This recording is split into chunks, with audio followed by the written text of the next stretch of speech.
Good evening, Commonwealth, and thanks for watching the Channel 2 News. I'm Ashley McDowell. Let's take a look at tonight's top stories. We have the latest from the Commonwealth leaders on the issue that plagues the world. Also tonight, food stamps may be a more viable option for those affected by the economic slowdown. And the doors of justice shut down. We will not have court news for a while. In sports, if a full marathon is not your thing, how about a mini marathon? Stay with us. These stories and more are next. My family is on whole home Wi-Fi powered by Plume. Since we installed the Docomo whole home Wi-Fi, what did you guys notice about it? When you pull up the driveway, it automatically connects, and I don't have to get out of my car right away and come upstairs to go on my phone. My favorite thing is that it doesn't buffer when I'm watching YouTube. My favorite thing is that when Addie calls now, there's no lag. Like before, it used to be where I couldn't see her sometimes and I have to hang up and then call her back, and now I don't have to do that. You know what's a good thing too is that when you come over to visit, I could give you your own password. I can assign a time limit so that I can say that you can only be on it for 1 hour, so that means you won't get in trouble from your mom. And then you can go home. The thing that I love the most is that I can freeze the internet for periods of time so that we can enjoy dinner time like this. Why are you rolling your eyes? So I'll turn it back on after dinner. Whole home Wi-Fi powered by Plume. Docomo Pacific, better together.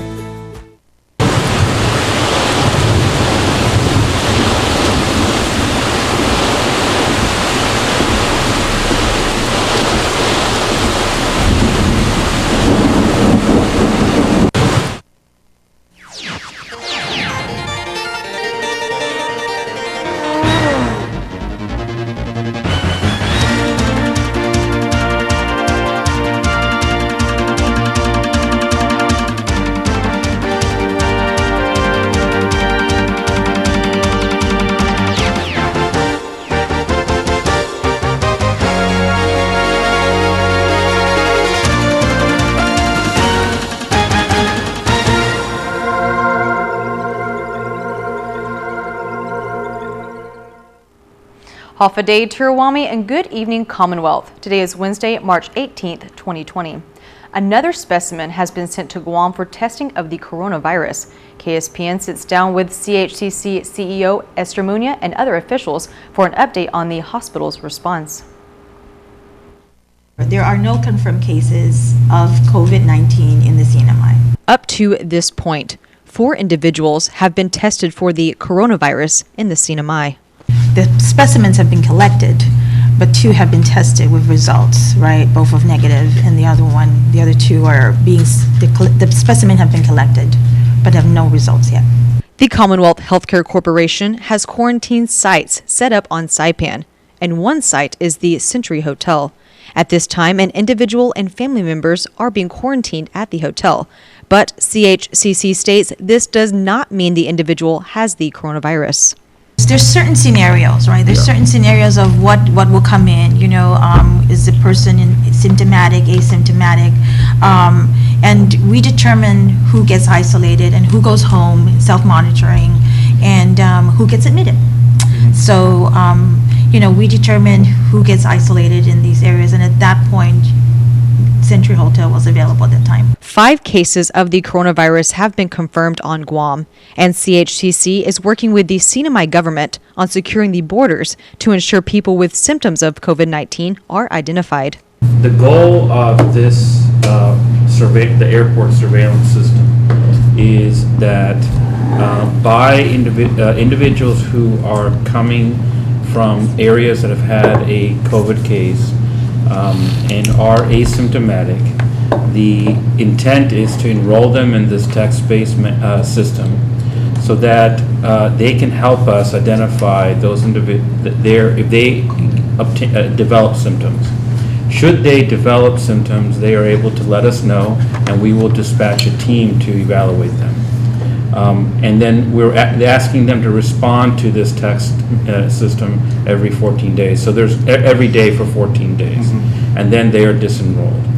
The rationale behind the last executive order, particularly in that talked about Directive 8, the biggest thing right there is that we're screening all travelers inbound into CNMI, both returning residents who go through Guam or any of the countries infected with COVID-19, and at the end, on the onset, every single traveler who goes into the CNMI has to go through a country that has a case of COVID-19. So the protocol in place that CHEC has recommended to the governor is to ensure a self-quarantine protocol for returning residents of 14 days at their home or their dwelling, and then for tourists coming into the CNMI, self-quarantine at their hotel, and being able to maximize the use of the amenities within the hotel, using the beachfront, but still limiting the public exposure outside of the hotel. One message is being repeated to prevent the spread of the virus. Just stay home. Please stay home. The governor is asking everyone to please stay home and avoid unnecessary travel as much as possible. If you feel sick or if someone in your home is sick, please stay home. Yes. Do not go to work. Avoid social gatherings of more than 10 people, and contact your personal doctor or call the COVID-19 info line, which is provided by CHEC. Munoz states the Guam Public Health Lab is available to complete up to 20 tests per day, and that each test takes about 6 hours to complete. Reporting for KSPN, I'm Ashley McDowell. Those facing coronavirus layoffs or unemployment could be eligible for food stamps. Due to the effects of the coronavirus, more households in the CNMI will be eligible for the Nutrition Assistance Program. We did an impact. Currently, we have 3,400 households participating in the program. That amounts to about 9,700 individuals. The impact we're seeing is that we're looking at an additional 2,500 people who are potentially impacted or are impacted by the reduction in the economy. We're looking at about 2,500 more people coming in and enrolling in the program who may be eligible, right? So we're at 3,400 households. We may be reaching close to 6,000 households if these potential households come in and apply. When an individual applies to participate in the Nutrition Assistance Program, there are 3 criteria that are looked at. The first criteria is citizenship. And citizenship basically encompasses those who are U.S. citizens, U.S. nationals, U.S. permanent residents, and some alien statuses like an alien whose deportation was withheld or asylees under the U.S. Immigration Act. And we do have the other criteria is income. We do have income criteria, and right now we are at the level of the SNAP's 100% poverty level for FY 2020. So that's the level of income standards we're following. And the third criteria is resources, and resources are essentially bank accounts. Some of the verification that is asked of an applicant is a birth certificate or passport, a pay stub, and bank accounts. Applications are available to anyone if you feel you are eligible. We do have a 30-day processing time, so we process applications as soon as we receive it. Households are required to attend an orientation. Usually we would do this in person, but because of the coronavirus and the public health emergency declaration, we have developed a paper orientation. So we pass this information to the applicant with the application, and they would then read this orientation and understand it. And after doing that, they would then fill out the application. We don't do in-person orientation as well as a result of the situation we're in. So we're doing phone interviews, right? So when we receive the application, we will call the household, make an appointment, and then conduct the interview. For precautionary measures, the NAP is limiting the number of people that may enter the building when receiving their benefits. Macaronis says they are keeping close communication with the federal government. We have been in communication, and it's now on their part to discuss this with their national office and discuss this with their secretary, and the secretary then has to, when I mean secretary, I mean U.S. Department of Agriculture will have to talk to the president about the situation. And this is not necessarily just CNMI, it's nationwide, right? So in terms of additional resources, right now, based on our discussions with our granting agency, we should have sufficient funding up to the end of this fiscal year. The CNMI Supreme Court has ordered court closure to the public effective immediately. In response to the coronavirus, the Supreme Court has ordered the following judiciary facilities to be closed to the public: the Guma Justicia in Susupi Saipan, Coton Tinian in San Jose Tinian, Centran Justicia in San Paulo Rota, and the Judiciary Alternative Sites, the Marianas Business Plaza, Drug Court, Office of Adult Probation, and the Law Revision Commission. The facilities will be closed to the public until April 3rd. A release from the Supreme Court states essential court operations will continue. In the Superior Court, criminal trials or proceedings will be continued, and an order resetting a trial date or a telephonic or video conference will be issued. For traffic cases, all proceedings are continued and all payments for citations are extended until the continued hearing date. In Superior Court, all civil trials are continued, and an order resetting a trial date or telephone or video conference will be done promptly. Small claims will be continued until further notice, and drug court cases will be conducted electronically by telephone or video conference. All filings for criminal and civil must be done electronically. The closure to the public is in response to Governor Torres's declared state of public health emergency and continued state of significant emergency. The Commonwealth Utilities Corporation is remaining open to serve customers, but is enforcing social distancing. CUC sent out a release that states only 10 customers are allowed in CUC's Customer Center at a time and are asked to hand sanitize upon entering the center. Once inside the building, CUC is asking customers to adhere to 6 feet distance between each other. Family members or friends that are not transacting business with CUC will not be allowed inside. Payments may be made online at CUC's website, cucgov.org, or at Bank of Guam, Bank of Saipan, and Bank of Hawaii. Or you may pay by calling 1-855-729-2282. Partial payments are also accepted with no fees at this time. Coming up, a company's lease is coming to an end at the airport, and they are asking for a renewal. Find out more after the break.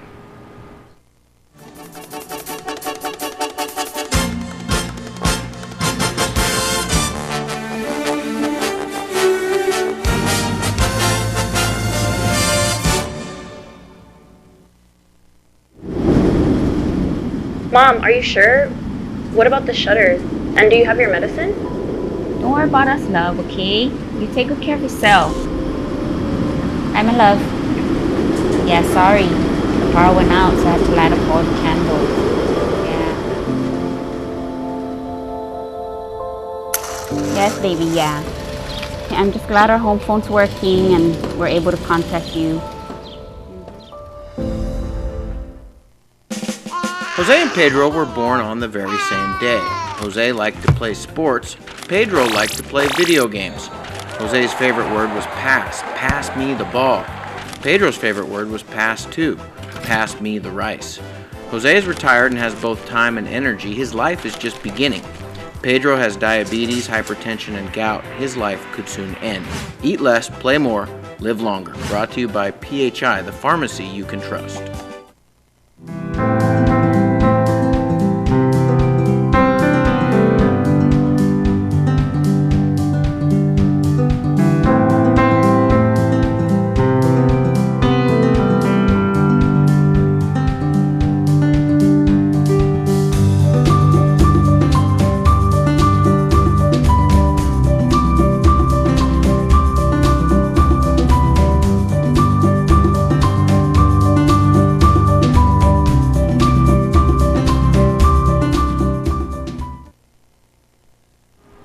Welcome back to the Channel 2 News. Mobil's lease at the ports is coming to an end, and the company is reaching out to the Commonwealth Ports Authority for an extension or renewal. Here are the details.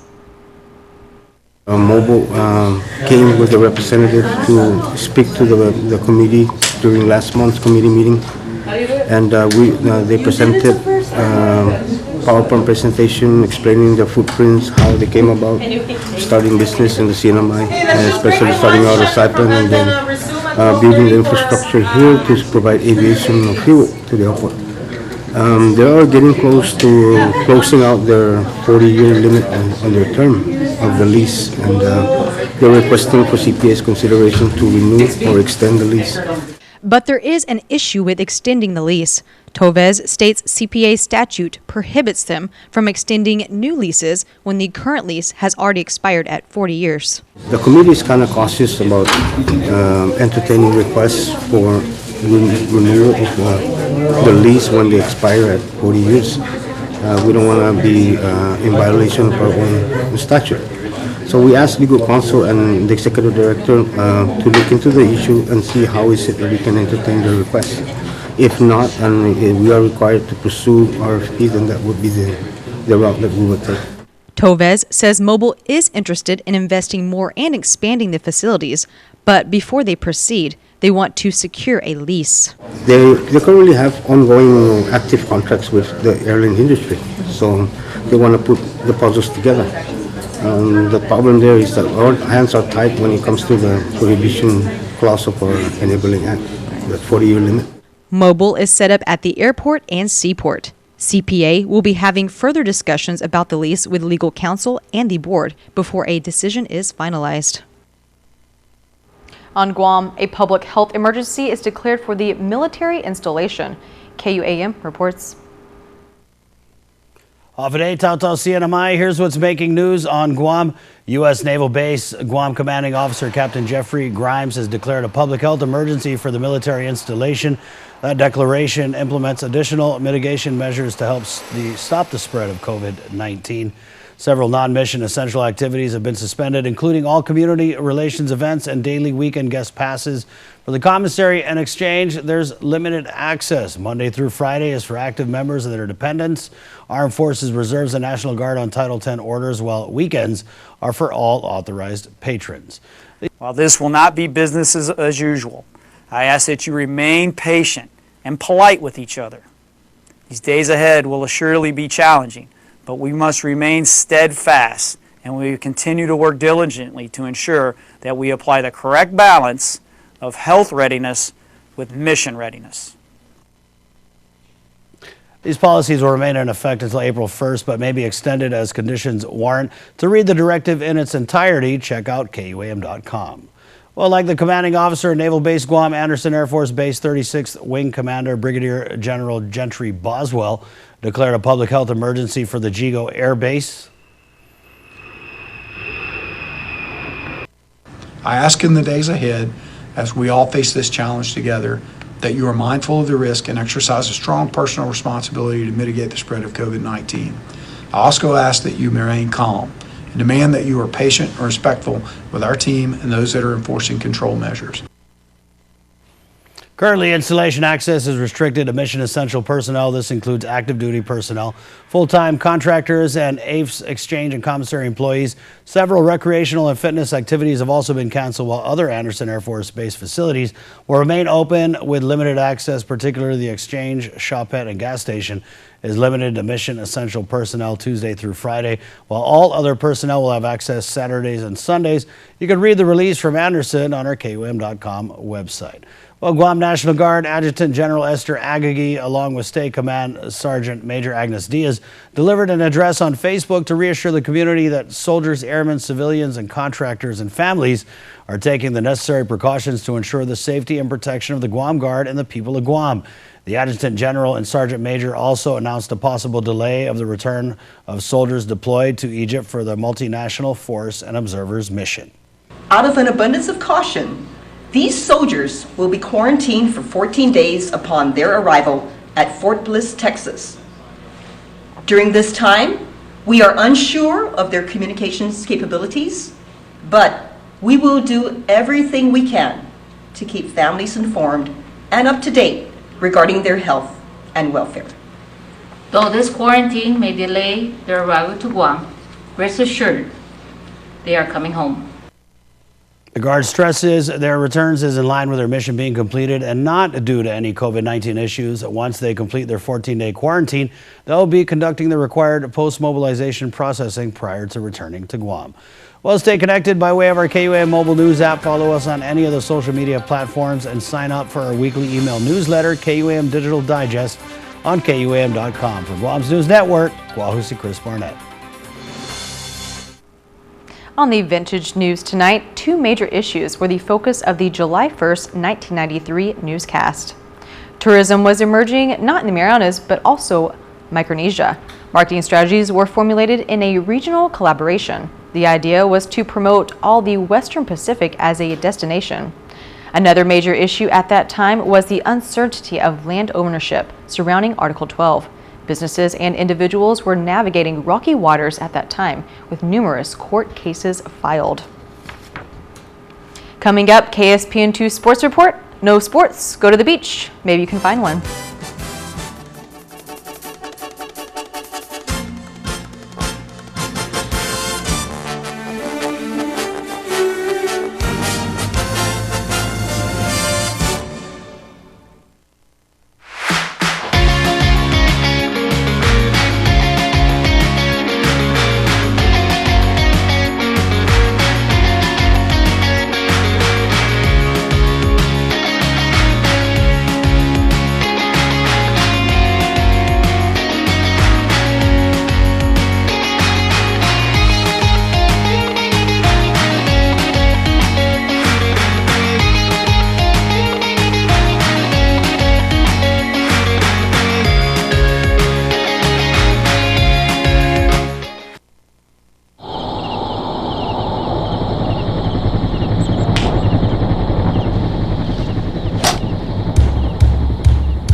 Buenas sports fans.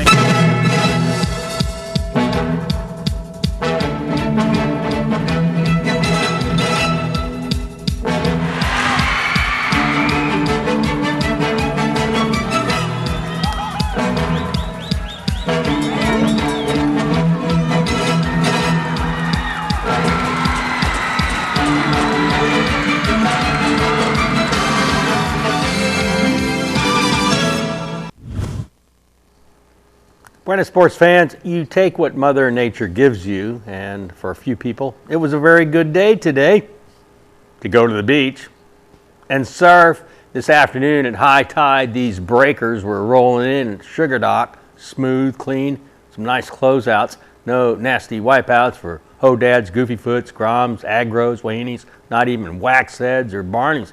Some dudes and dudettes would call these ankle busters. Nothing epic. You want to get stoked about it, go ahead. It's okay.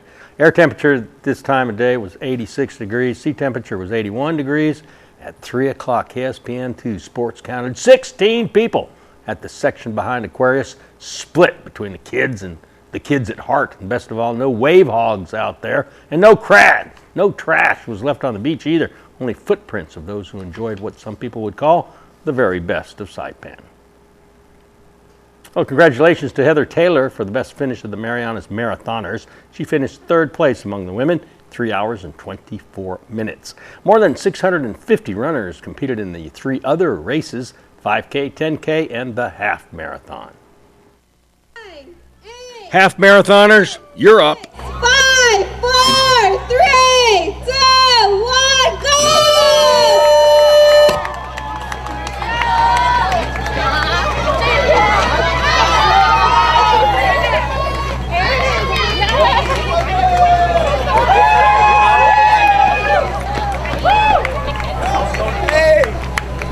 Smiles before the miles, and the shorter the race, the happier the faces.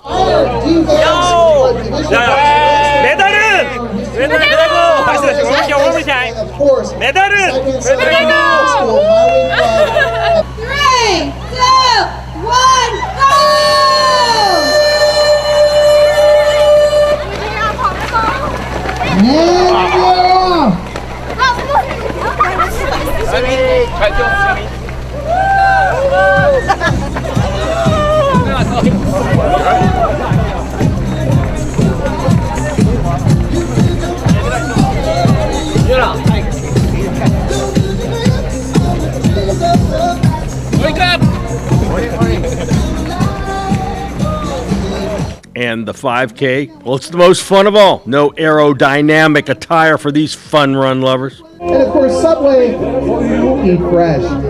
We could not and we will not do this event without our volunteer aid stations. We're down there with water.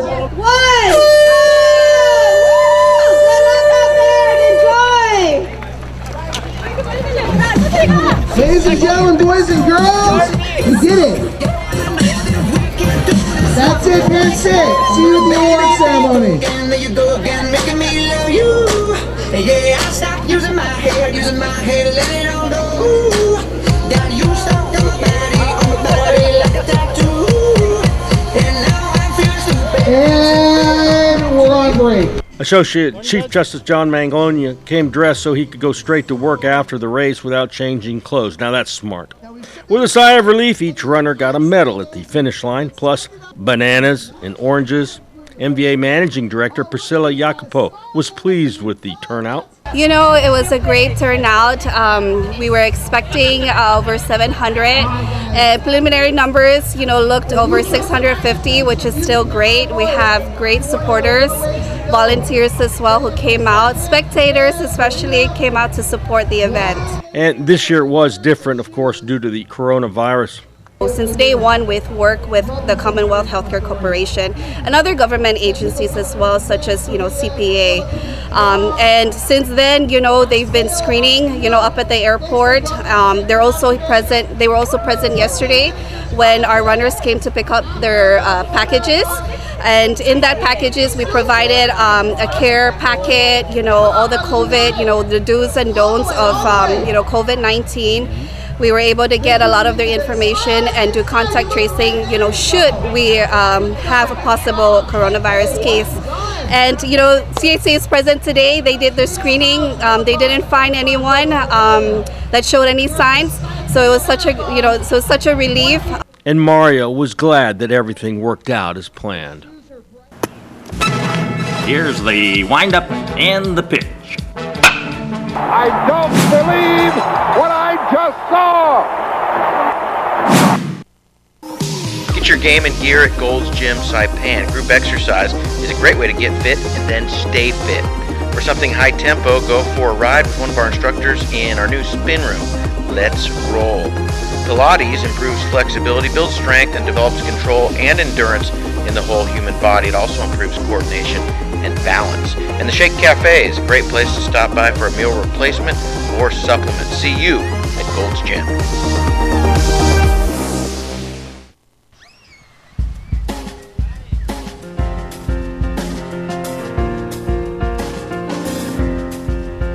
Shut down? Well, the beaches weren't shut down. They look pretty good today. Today's high was 88, the low 79. Humidity 62%. Tomorrow, partly cloudy, isolated showers, east winds 10 to 20 miles an hour. High 88, low 78. Sea 6 to 8 feet. Sunrise 6:21, low tide at 5 past 11 in the morning. High tide 3:35, and then a glorious sunset at 6:27.